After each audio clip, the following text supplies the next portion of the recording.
Selamat malam, di sini saya akan menjelaskan kode pengurang prosedural saya pada week yang ke-10. Nah, jadi yang pertama itu, pada tugas yang pertama itu ada main.c. Di mana pada main.c ini kita dapat melihat terdapat include studio.h, dan kemudian include pangkat.h. Yang dimana untuk studio.h itu dia itu sebagai input ataupun output, dan kemudian pangkat.h ini itu sebagai header button sendiri dan akan berisi dari deklarasi fungsi. Nah, yang kemudian itu terdapat X dan Y, di mana X sebagai baris dan Y itu sebagai eksponen ataupun sebagai pangkatnya. Nah, yang kemudian itu eh, kita bisa melihat scanf, di mana pada file scanf ini eh, dia itu sebagai alamat memori dan juga menjadi sangat penting. Dikarenakan scanf itu butuh pointer. Yang kemudian itu ada integer hasil, yang line ke-14. Nah, jadi pada integer hasil ini dia itu akan memanggil fungsi dari file lain, di mana file ini itu adalah pangkat.c, dan kemudian itu parameter yang dikirimnya itu by value, di mana nilainya itu akan secara langsung. Dan kemudian itu ada printf pada line yang ke-16, di mana pada line ini dia akan menampilkan hasil dari perhitungannya. Dan kemudian itu ada pangkat.h, di mana pada pangkat.h ini ada pada line pertama dan line kedua itu dia itu disebut sebagai input word, yang dimana dia itu akan mencegah file di input berkali-kali.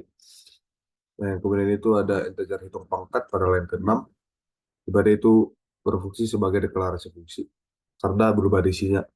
Kemudian itu ada pangkat.c, di mana pangkat.c ini eh, ada integer hitung pada line ke-5, pada line ke-5 itu dia sebagai implementasi fungsinya, dan kemudian itu ada if eksponen pada line ke-7 sampai line ke-9 yang ini.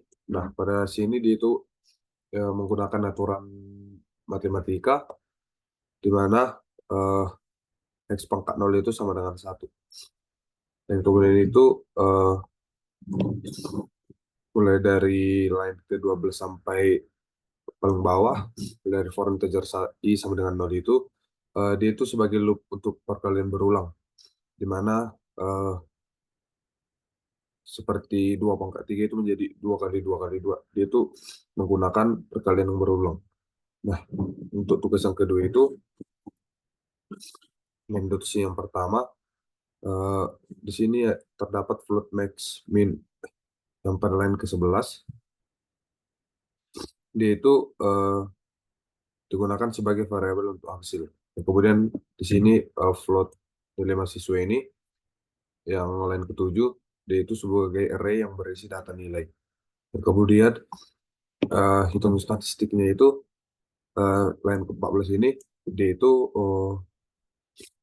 kalau di file ini dia itu sebagai bagian yang paling penting karena eh, karena ada max, minimum, dan dia itu akan mengirimkan alamatnya supaya fungsi ini dapat mengubah nilai yang aslinya.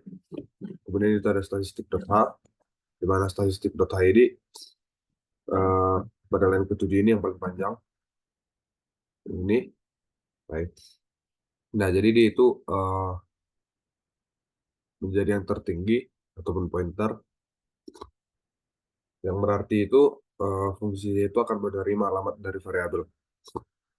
Yang kemudian itu ada statistik.c, di mana tertinggi terendah dan juga jumlah ini pada line ke-6 sampai ke-8.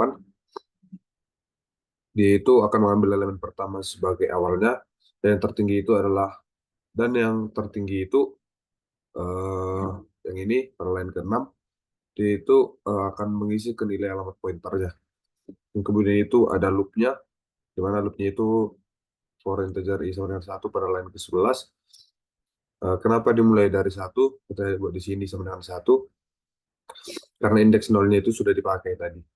Kemudian itu mencari nilai tertingginya, di mana ada if array i tertinggi. Nah, yang tertinggi, kemudian mencari nilai terendah, dan kemudian eh, menghitung jumlah. Di sini line ke-21, jumlah plus sama dengan raise i. Dan kemudian itu dia juga mencari rata-rata untuk sebagai yang terakhir. Sekian penjelasan saya pada kode pemrograman prosedural pada week ke-10. Terima kasih.